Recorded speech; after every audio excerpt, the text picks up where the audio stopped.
мынандай папкам бар да.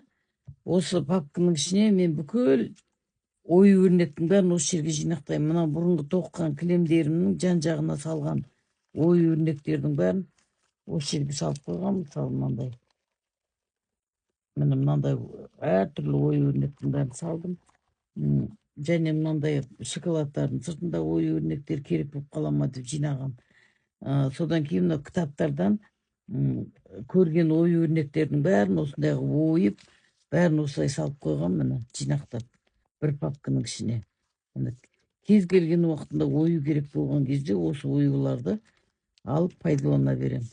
Міне осындай бәрін ойып, кесіп, рет-ретімен әрбір параққа осындай папка файлдың ішіне салып қойғаным бар. Міне. Енді қазір бәрін іріктеп отқан кезде мынау шыққан кезінде өзім тағы да жасаған оюларды, бұларды да осының ішіне жинақтап салып қояйын деп жатырмын. Барлық оюлар, қандай оюды көрем, осының ішіне сала берем. Кез келген уақытта осыдан пайдалана беремін.